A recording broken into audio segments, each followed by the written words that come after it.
So we'll go ahead and open the regular meeting of the Planning and Zoning Commission, December 4th, 2017 at 6:30 p.m.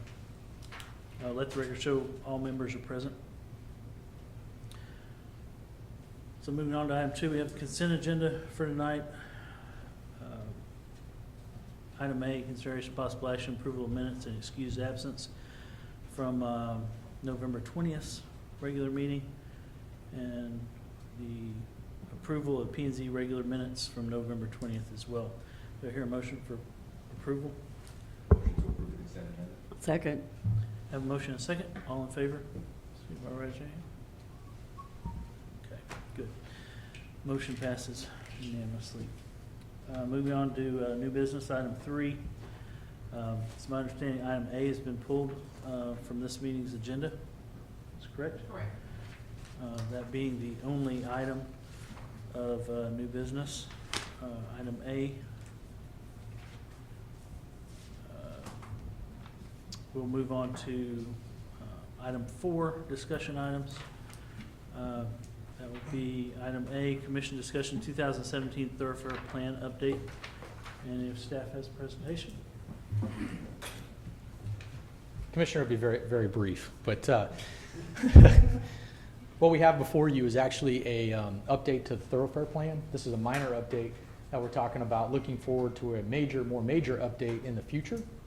But what we did is we went through as staff and went through a cleanup process since the last adopted Thoroughfare Plan was done on August 24th of 2015, ordinance number 943-22.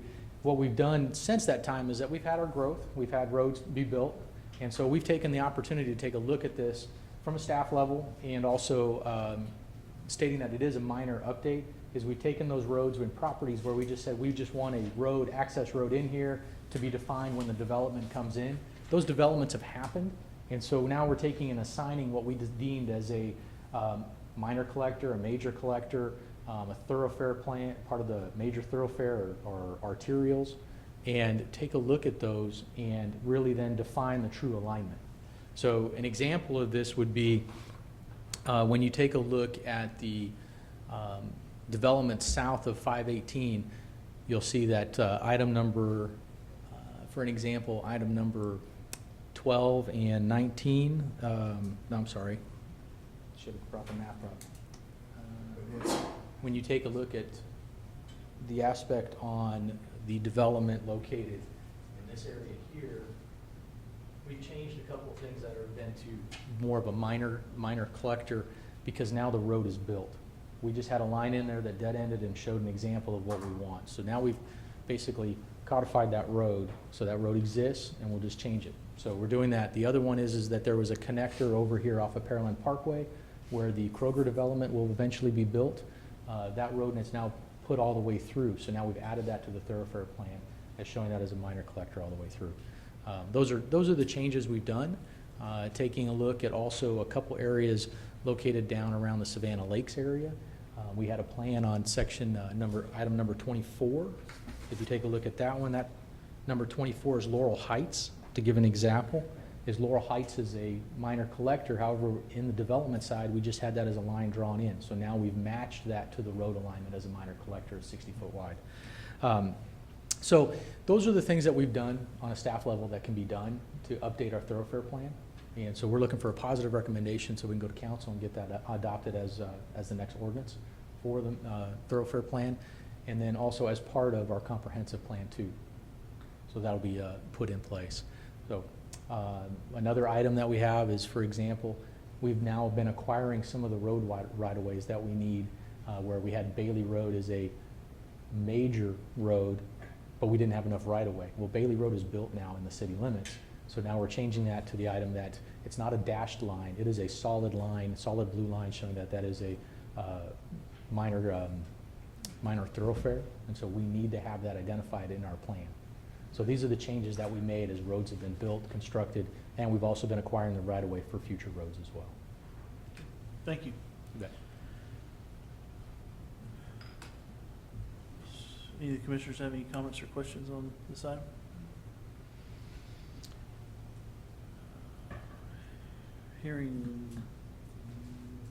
Hearing none, we'll move on to item B, and I'll go ahead and gavel in and open a meeting of the Capital Improvement Advisory Committee at 6:34. That includes item B, commission discussion for water and wastewater impact fee update. Well, Capital Advisory Committee, thank you for gaveling in, and we appreciate that. This is a continuation, as our process requires, and per the 395 Government Code, is that we also need to come to our advisory committee, and as per our resolution that was adopted by council, you are our advisory committee. And so we need to talk. We had a meeting back in late November with the joint group, with council and with also y'all's self, and kind of went in as a primer, as a 101. Just kind of remind us, we happen to do this every 5 years as far as we can go. So we're at the 5-year cusp on our current impact fees. So it's time to take a look and update them. And so we're going to go over a little bit of that presentation that we did for you to remind you a little bit about what we're doing here, and your role as the advisory committee is to give advice. And hopefully then we'll take that advice, but then more or less just to advise if there's anything necessary and provide a recommendation to council for them to be able to thoroughly review and set that new impact fee for this next 5-year period. So I'm going to have Richard, he's with Freese and Nichols, provide a summary of what's going on, and we'll be happy to open it up to questions and comments, and hopefully we can answer them all for you. Thank you. Thank you. Good evening, committee. As Robert mentioned, the first part of this presentation will just be kind of a review of what we discussed in our late November meeting. I won't go too fast over to them, but a lot of this you might have already seen before. As Robert mentioned, the water and wastewater impact fee process is governed by Texas Local Government Code, Chapter 395. States that we update the water and wastewater impact fees that the city of Pearland currently has at a minimum of no more than every 5 years. We're looking at the 10-year water and wastewater projects needed to serve growth within the city, and trying to attribute the cost of those projects over for the 10-year growth. So as a refresher is why the city has impact fees, it allows the city to recoup costs associated with infrastructure needed to serve future development. The statute includes a methodology that allows the city to recoup automatically 50% of that infrastructure cost. The real reason is it alleviates the burden on the existing ratepayers and places makes growth pay for its fair share of growth, and accounts for impacts of redevelopment within the city. This is just kind of graphically states if you don't have impact fees, then the existing and future ratepayers bear all that burden for those facility costs. As I mentioned, these are updated every 5 years. The city's last update was in 2012, or 2013, and so we're right on time to get things updated per the state code. What we're trying to accomplish today and with this study is really to follow the state process and calculate the max allowable impact fee. That's what we're going to present to you today. At the end of the process, the city council sets the actual fee to be collected by the city. And then the impact fees themselves, for all the new development, those fees reflect the demand of that new development. The way that we calculate it is based off of the water demand that site will consume. For example, only over the next 10 years. So, for example, if an area of town needs maybe a 20-inch water line ultimately, but over the next 10 years it needs something smaller, the city's going to go ahead and put in what's needed, a 20-inch water line, but we're only going to account for the 10-year growth portion of that line and include it in the calculation. As a reminder of what's eligible, really all the projects that are, and the portion of the projects that are attributable to future growth, any projects that are for upgrading or repairs or really bringing anything up to better condition to serve existing development are not eligible. So we've already removed those projects out of the impact fee water wastewater CIP. And so where we are in the process, we started with developing the 10-year land use assumptions We also developed that 10-year capital improvement plan that only includes growth projects. And then we did the council and P&Z education briefing, which is the 101 that Robert mentioned. We've conducted the actual impact fee calculations, and today we're here to present to you the results of those calculations. And as Robert mentioned, we're looking for feedback and potentially a positive recommendation to take to council. And then from here, we move on to there will be a public hearing with required 30-day notification, and then there'll be council approval, and then the update of the actual impact fee ordinance itself. So getting into the land use assumptions, this is also something that we showed last time. I did want to kind of focus on, the first thing we wanted to do is really validate our water and wastewater impact fee service area. This is the area in the teal are areas that the city is eligible to charge and assess impact fees. Our base year was 2017. I know we're going to slide into 2018 during this, but our base year was 2017, looking at the existing population and employment, and then projecting 10 years out to 2027. The service area that you see and the impact fee eligible population growth was based off the 2015 comprehensive plan, and also the annexations that are currently planned or planned as part of the comprehensive plan. These areas in the pink are also annexation areas, but they are beyond 10 years and not included as part of this study. And so really it consists of the entire city limits, and then only the ETJ areas that are proposed for annexation through 2027 are included. So for the summary of the population projection, for the impact fee eligible area, we're sitting at about 115,000 population served, going up to 157, 158,000 in 10 years. And what this map here at the bottom shows is the annexation areas and timeframes based off the latest comprehensive plan information. And we understand that this will be updated as the comprehensive plan and a lot of the plans that the city has, but this is based off the latest information that we had. I would mention that, one area that we got information on after we put this presentation together is the area I up at the front. I don't know if I have a cursor. Down here up in the northwest. In the final version of the impact fee, we'll remove that area, or we'll move that area out to the 10-year time frame and out of the impact fee eligible area. So beyond big picture growth, what we also used information from the city's planning department. We call this the dot map, which is aptly named because of the dots. This really represents where growth is projected to happen within the city limits and when. So the red is like a 5-year, blue is 10-year, and then green is still identified, but it's beyond 10 years, so not as part of the this impact fee update.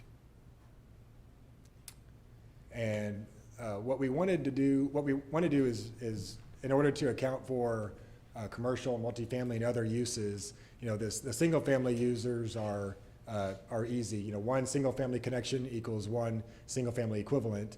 Well, multifamily units are basically equivalent to 0.7 single family units. So we basically took all of the multifamily units, multiplied those by 0.7 to get a one single family unit equivalent. And then on the commercial side, for every commercial connection that was projected, we took a multiplier of 4 and came up with the equivalent service units for commercial and industrial usage. So our 2017 service units is 43,656, growing up to 67,415. So our 10-year growth in service units is 23,759. So this is going to be the key part, one of the key parts of the impact fee equation that I'll go over in a second. The other aspect of the impact fee equation is the CIP portion. This map here, and all the blue projects are future projects that were identified as eligible to, and that will serve growth within the next 10 years, therefore are eligible for impact fee recovery.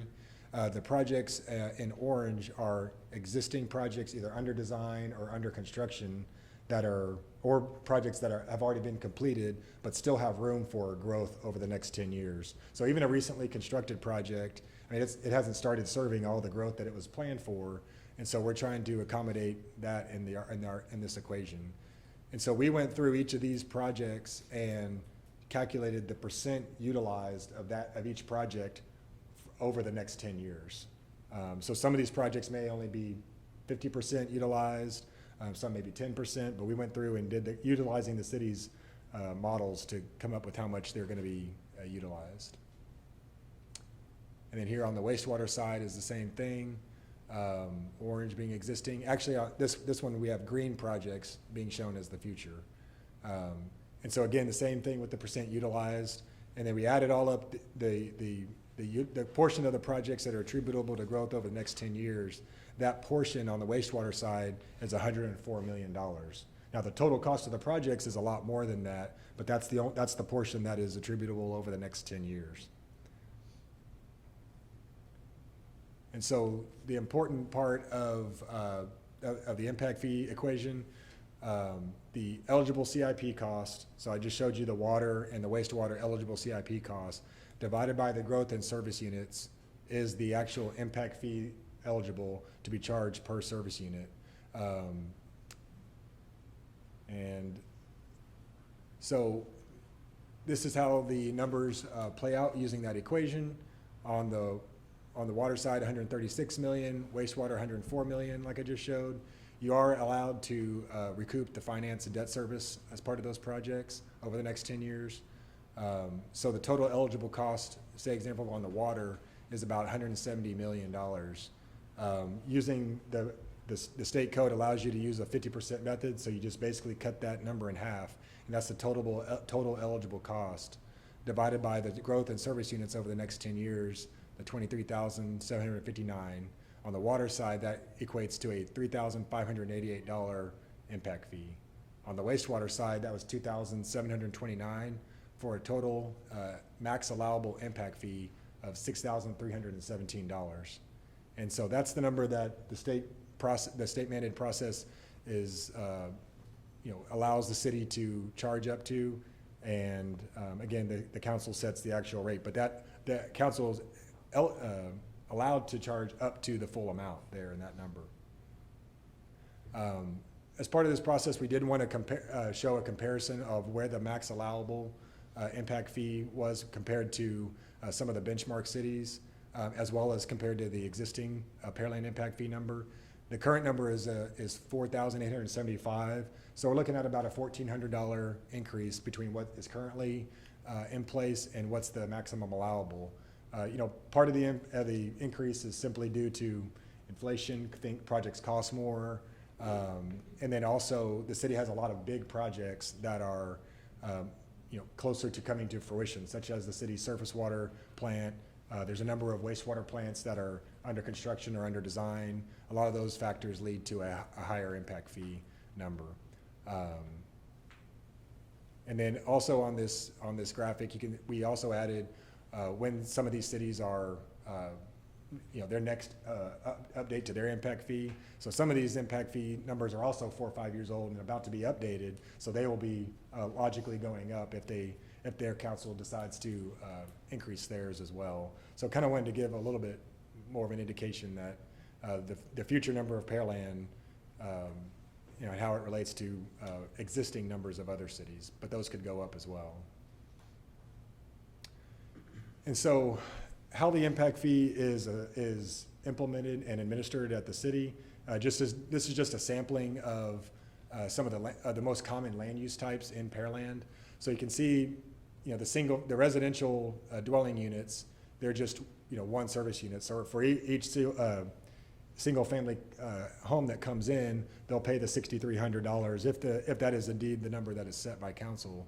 And for these other ones, such as, retail store at the bottom, when retail stores come in, they pay by the square foot. And then restaurants, full service restaurants, they pay by the seat. And so if people come in with a 100 seat, they'll pay basically 11 service units, 0.11 times 100. That's kind of what their impact fee will pay. So they'll pay 11 times that $6,300 maximum allowable number. And so for the schedule, today is our SEAC meeting with you. What we would like from you moving forward is some comments and maybe official comments from the SEAC to the council on whether you approve of the process and the results, and then we have a council resolution to set the public hearing date in early January, and then after they submit advertising, there's a 30-day waiting period before we can have our public hearing. Right now it's scheduled for late February, and then we'll have a first reading of the ordinance, then followed by a second reading of ordinance, and then we can get this adopted. With that, we'll take any questions.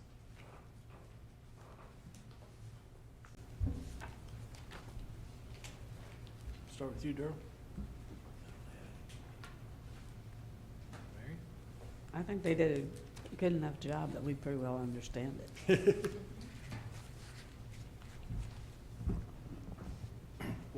Let me ask you this question. I'm just trying to take this in. Absolutely. That's the maximum council can approve, right? Yes, and to tap onto what Richard said is that is the maximum, because we take option 2 out of the code, and that just sets it at a 50% value, so that then there's no question or argument. We don't have to keep a detailed counting. We can set it higher in terms of per the state statute. You can charge 100%, but then you have to do a significant amount of accounting to show that the proof is there. So most cities, or majority of all cities, just take the 50% rule. Then there's no discussion, there's no argument. We're paying 50%, and the other 50% is coming out of the ratepayers at all. So you get new customers and old customers on that, along with the new customers paying their 50% of the growth.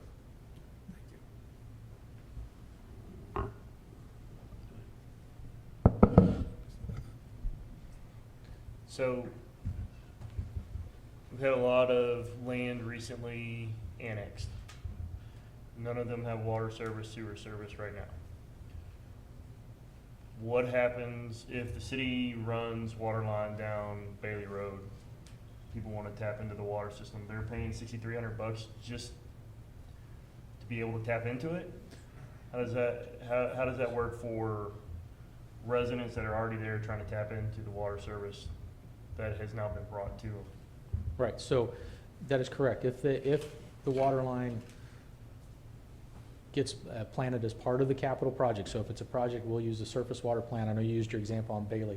And we have a new water line running up County Road 48.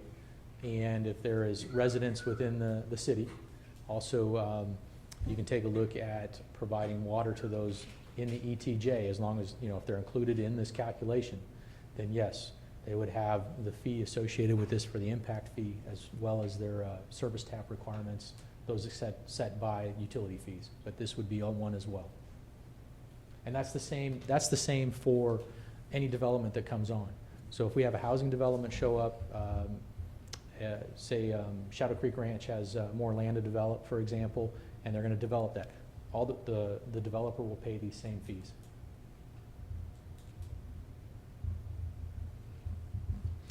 And why is the apartment rate set at 0.7 for multifamily?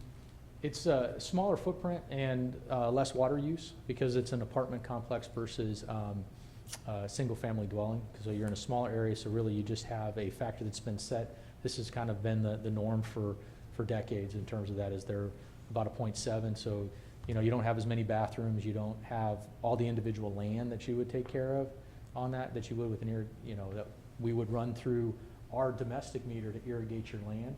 They don't have any of that, so they potentially have a separate meter for irrigation.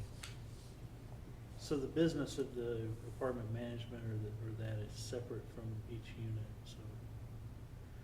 As you say, yeah, each unit wouldn't have an irrigation system, but Right. the apartment complex or multifamily Yes. as a whole would have that Yes, set up. and that would still be set up under the impact fee rules too. Am I correct? Yes. Yeah, so I have my expert with me over there that calcs them all the time. But taking a look at that is that you have the fee for the individual apartment unit that would be paid by the developer, because he'll develop 300 units, we'll say. So it'd be 300 units times 0.7, and then that'll determine the fee for the impact. And then if he puts in a water service tap, with regards to irrigation, then there would be a fee calculated with that as well.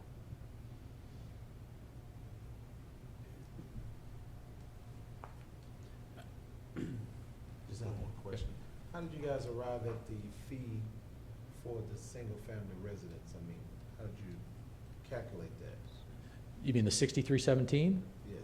Okay, that's taking, and I'll let Richard kind of dive in, but I'll give a little bit of an overview if I'm correct, is that it's taking our 5-year CIP that we have for all our capital improvement projects, along with some projections of projects that are in that 5 to 10 year period that we know will probably be coming in that time frame, and we add up those costs. But it's the cost for the development, so it's a percentage. So we take a look at our water models, and if that line for current service area only needs an 8-inch water line, but then we design and determine that to count for the additional growth that'll happen in that period of time, we actually need a 16-inch water main. Well, 50% of that line would be attributable to new growth, so only 50% of the cost, not the whole cost of the project, but a portion of that cost then would be attributable to the development for that. And then we take on the bottom, or on the denominator, is then also the number of single-family equivalent units we would project to see over the next 10-year period based off of the land use map, working with the planning department, and we just divide those two and then divide by 2. So $6,000 is half of that.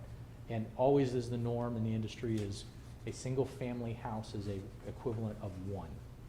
And for the new projects, but y'all are spreading that out for every resident, correct?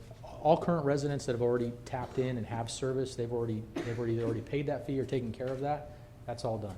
But it is citywide. It is citywide, that is correct. Citywide growth. Okay. Its impact, sorry, its impact on, the citywide growth's impact on the projects that are needed to serve that growth from a water and wastewater standpoint, you know, all that cost is divided by the growth in service units. So say, you know, like Robert said, a single-family house is 1 service unit.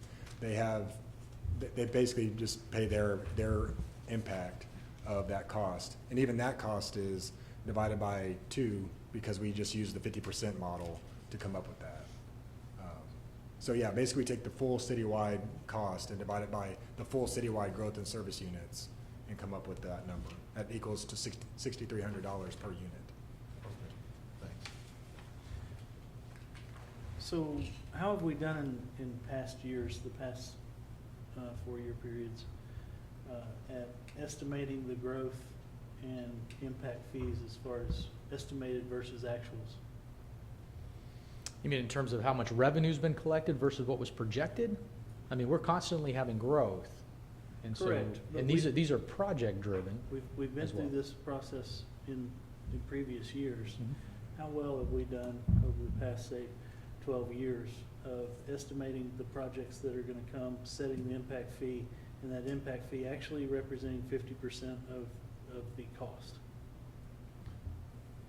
I'm gonna turn that over to Richard to answer that question, since I know I've been through this before with different areas. Go ahead.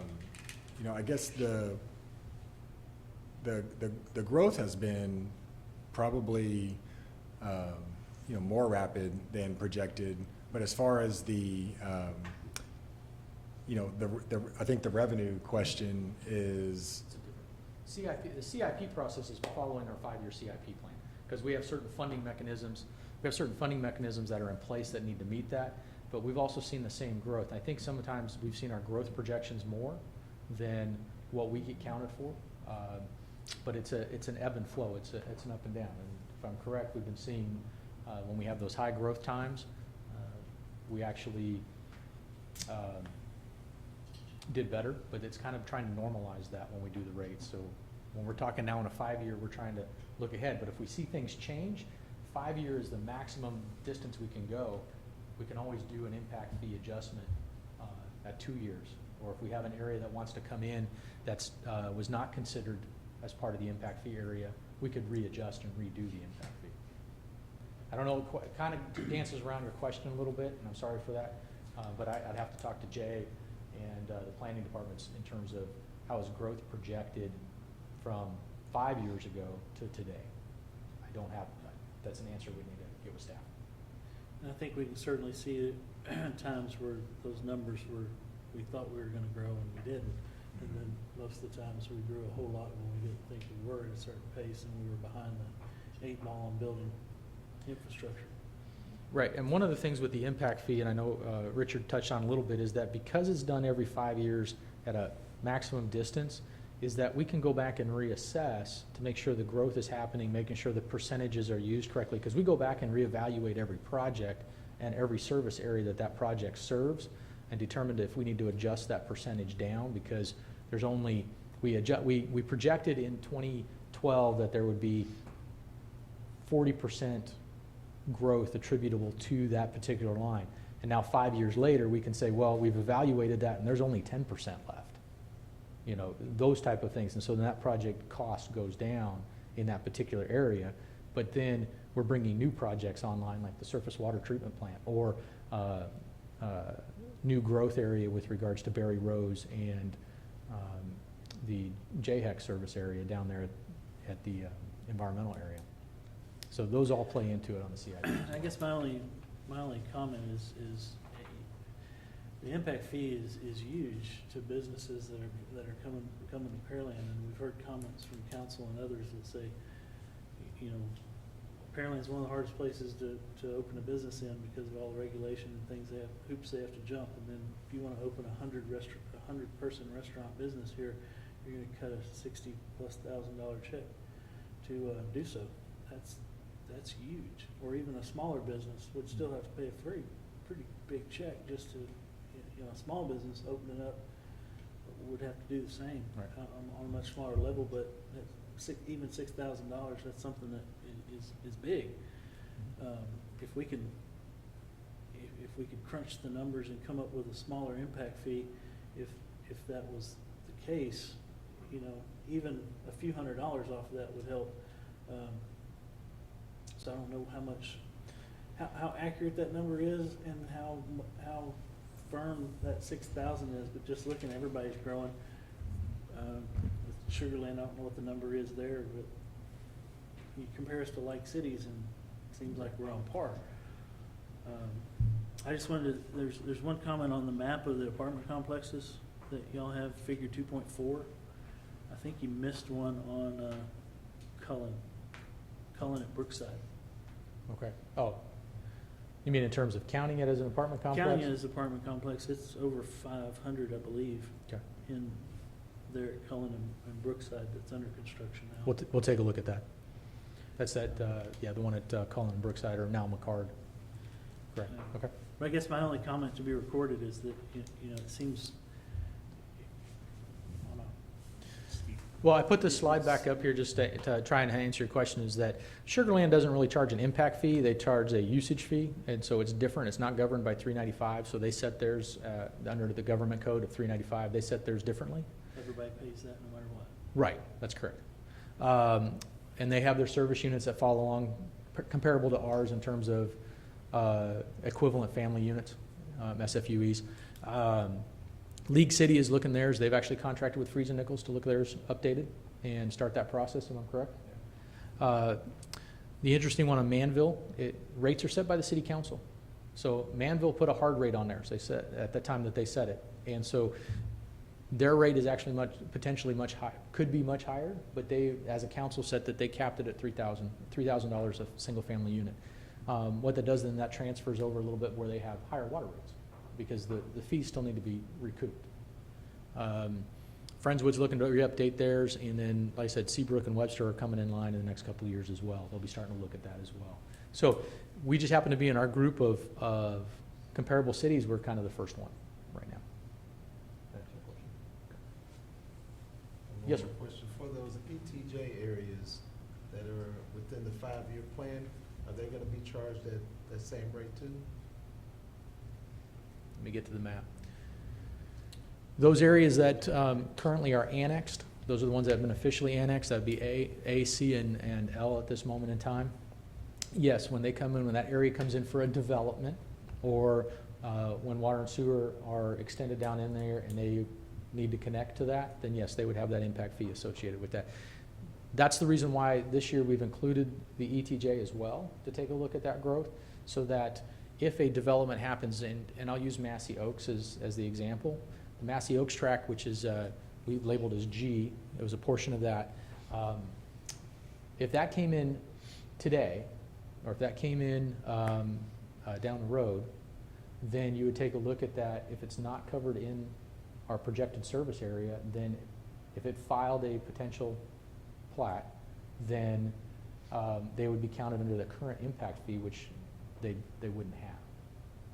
But under today's, under the one that we'll be adopting, by including the ETJ area, then they would be able to, then they would be assessed that. But however, since they've been annexed into the city, that changes everything. But if they'd stayed in the ETJ and we brought water to them, then there's a potential that they wouldn't have that impact fee. So that's why we want to get our updates in place and include the ETJ areas that are in the 10-year comprehensive plan. With the new state law, are y'all reassessing whether that's gonna be 5 to 10 year for those new ETJs? We have to. And annexed? That's an interesting question. I want to turn that over to the planning department. Per the state law, I have to use what's in the comprehensive plan. And then, so if that changes and we look at that, then we'd probably look at reassessing. And the comprehensive plan will probably be updated. We're gonna bring it for you in January, so potentially will change. Okay.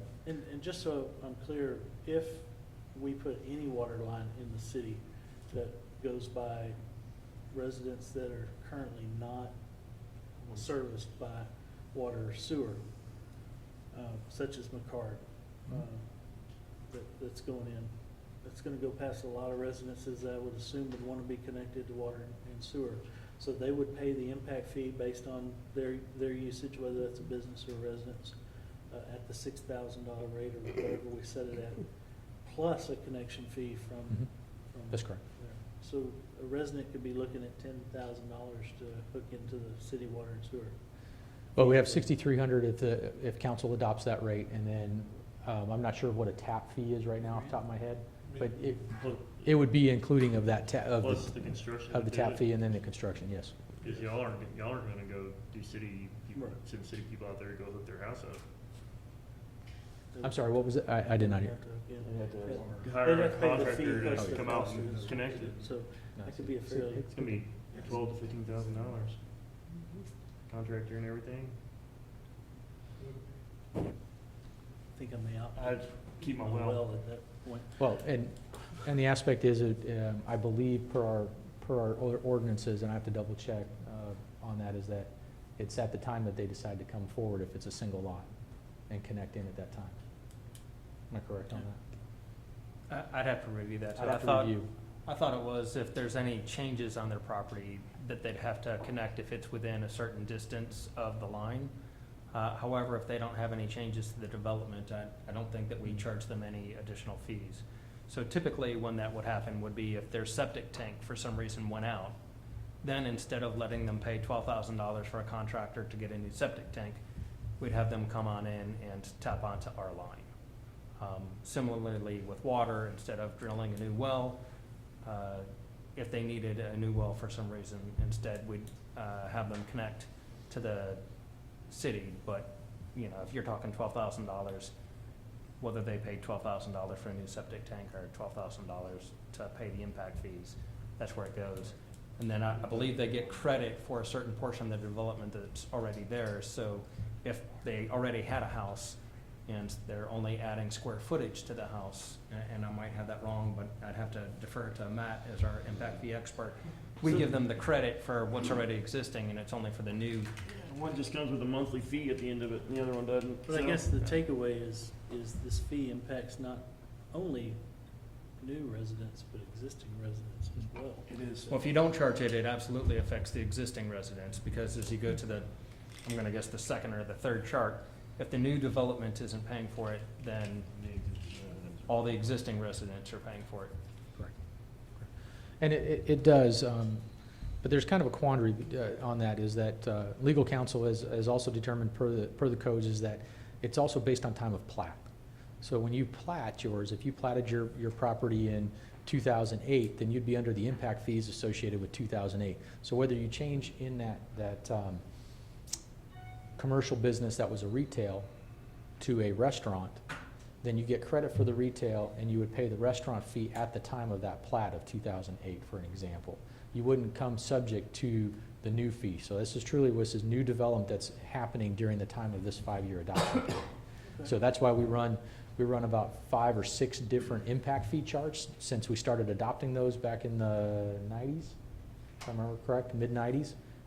So we have to always look at that when a development comes in and wants to redevelop, they have to look at a plat. And we have to look at the plat date to be able to give credit and also assess what their change in occupancy is for that plat date. I think Mary Ann? I'd like to see if we could take a look at lowering some way or other the amount that a restaurant has to pay. It just seems phenomenal that they have to pay as much as they do. I think that's one of the reasons we don't get some of the restaurants that wanted to come into town. They just can't afford it. So if I recall correctly, when we did this 5 years ago, instead of going with the maximum eligible impact fee amount, the city council chose a different amount, and I don't remember if it was just the single-family equivalent that they said, instead of being 4,400 and, I don't remember the figure, the 4,400, they went with a different amount that was lower than that. So theoretically, they would have the ability to change the equivalency chart as well, if that's what they chose to do. But again, you're balancing that with, okay, so maybe you don't get the restaurant that you want, or you get the restaurant that you want, but then the citizens who are already here have to pay for that difference. And that might be something that Robert can tell us about, how did we charge less than, and what is the effect of charging less than? Right. If not today, at our December. It'll be in December. Yeah, at the January. It'd be January, December, January. in the and January February. meeting. Well, the statement is that this is the max allowable. That means that's our max.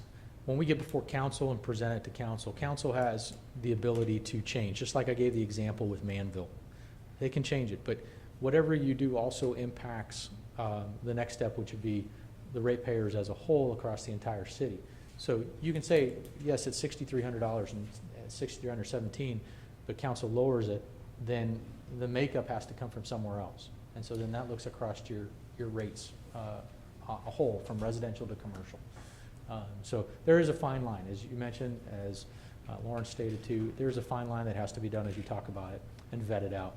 To answer your question with regards to specific units that are being charged to restaurants, as you stated, because we do it by seat, but it's also by type. So if you have a full service fast food, if you have full service with disposable plates, if you have just a drive-through or just takeout, we have different varying rates. And let me see if I can get back to that slide. Oop, that was this way. So you can kind of see is that we did full service general seating is 0.11. That means that's your server and your hard plates where you do a lot of dishwashing. To a restaurant fast food with seating, that's more what would be if you just got everything on disposable plates and you didn't have the dishwashing. You still do it by seat, but you can see that the cost is about half. You still have usage. So those are the change in things. There's always other methodologies that are out there. This is what we have right now, and we'll be happy to take a look when we come along for our next impact fees on being able to consolidate. But with this still stays in place, and like I said earlier, it depends on the plat of the date of plat of that facility. It doesn't retroactively change. This type of designation, if you platted in 2008, will still be the same for that property unless they do a significant change or go through a replat. If they go through a replat, then they would fall under the new impact fees adopted at that date. And these factors are based on real billing and real usage rates. Go ahead. Yeah, we did run an exercise on a previous impact fee update, maybe 10, 15 years ago, that all these, service unit equivalencies were supposed to be based off of typical water usage of one of these types of developments. And I should add, I don't know how many there are, but there might be 60, there's really 60 of these. We just took, 8 or so more common ones, but they really do come up with a lot of different types. And they all intend to do what you just mentioned. So basically, y'all set a budget on what it takes in order to upgrade our system. And somebody's got to, somehow y'all got to get to that number. So we go in here and we adjust these numbers downward. Then overall, the people of Pearland are going to have to pick up the rest of it in order to make up those numbers. But regardless, your projection and your budget is based off of a certain number that you got to get to. And they're already covering 50% of it because of the methodology Right. and the state Okay. law. So a lot of times, that is when you get to this point, you know, councils look at this, and the only thing this is really supposed to set is that they can't charge more than this money, more than this amount. And they can always go down, but they can't charge more of it. And then the real question is, who pays for that? Do you allow the development to pay for their full or 50% share, or does the existing and future ratepayers pay for it?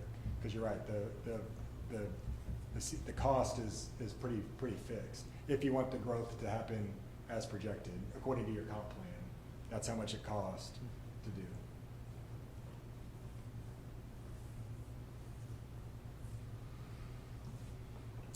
Anything else? Mary? David? Anything else? Appreciate y'all's. Thank you, Advisory Committee. We look forward, we appreciate the time tonight to come before you. We look forward to any further questions you might have over the period of time as we had just a closing, just to taking our path forward. We ask to say comments due, so we give you about 10 days or so to ask any further questions you might have during that period, and then at that time to give your final recommendation moving forward. It's like I said, this is an advisory committee, so it's the decisions are still made by council, but if there's any questions or comments that you have, I know before in 2013 when we did it, you guys had a memo that just kind of came out and just talked about if you had any comments or your recommendation moving forward. I think that was the last time the memo that I had done. So if you need an example of that, I know Jay would get you that copy. So will we have another meeting on this, or is this it?